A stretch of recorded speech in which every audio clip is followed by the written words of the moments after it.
I have plenty of senior primary students at school who get all angsty at my lack of adult content books. But then I also have many who are still happy reading tales about fairies and puppies. I see a huge range of reading maturity, and it keeps me on my toes, catering for the wide variety of reading ages and stages. As always, conversations with individual children and their parents are the key to success here. If you feel your child is needing or wanting to make the transition to middle grade novels, I would encourage you to read alongside them for a while to ensure the process is smooth. As a bonus, I guarantee that you will enjoy many of the middle grade novels as much as your child does. Middle grade is a description of a reading demographic, not a genre type, with these novels being targeted at students in the upper years of primary school and early years of secondary school. They typically clock in at around 40,000 to 50,000 words in length. Tweens are emerging from their childhood years and becoming more aware that the world is a large and sometimes scary place. For this reason, middle grade novels often feature themes of friendship, family, social issues, and community or wider world issues with relatable central characters who navigate complex situations and try to solve problems. It is common for children to want to read novels with characters who are the same age or slightly older, using the experiences, mistakes, and successes of the characters to question how they might face similar realities in their own lives.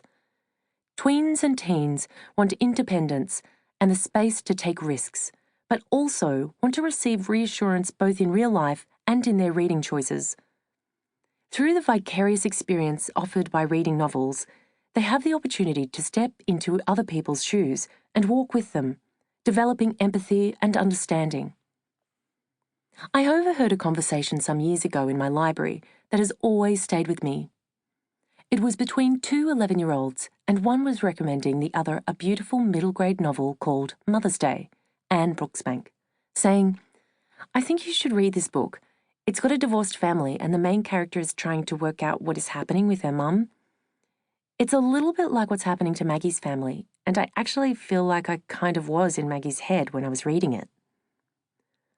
I had to walk away because A, I had tears in my eyes at how amazing this level of bookish understanding was, and B, these students were sharing a special moment, and I was not going to step in and ruin it. Chapter 14, Reading the Dark, gives further insights, but the tween years are also the time when parents and educators will notice a distinct shift in the themes explored in literature. Children are more aware of some of the darker themes in life, and literature is often where they will explore the moral and ethical issues around challenging topics. Literature can be a gateway to some really tough conversations, at an age where conversation with adults is often at a minimum. Talking through book characters has certainly been something I have done with my 10-year-old when trying to talk about the grief and loss we have experienced as a family. Feeding her a book every now and then with a bereaved character has meant we can talk about the character rather than her own feelings, something she is not yet willing or able to do. At all times, it is imperative to balance the light and the dark in the literature your tweens are reading. But try not to be alarmed by books with darker themes. Quality middle-grade novels manage the big emotions with care, deep friendships, but little or no romance, minimal or no violence, depression with hope, grief with moments of light and laughter. On writing middle-grade novels, author Alison Tate states, "Basically, you don't want to traumatize your readers. You want to evoke emotion and provoke thought, but you have to remember that your ideal reader is a child." If you find yourself with a tween or class full of them who have stalled in their reading, I would recommend trying some of the following ideas. Sign them up to an online reading challenge like the MS Readathon or the Premier's Reading Challenges in your state. There is nothing like a bit of pressure to read and the lure of a certificate and/or prizes. Offer new books as a reward for tasks done or as an end-of-school or end-of-term gifts. Read with them. Middle-grade novels are as fabulous for adults as they are for children.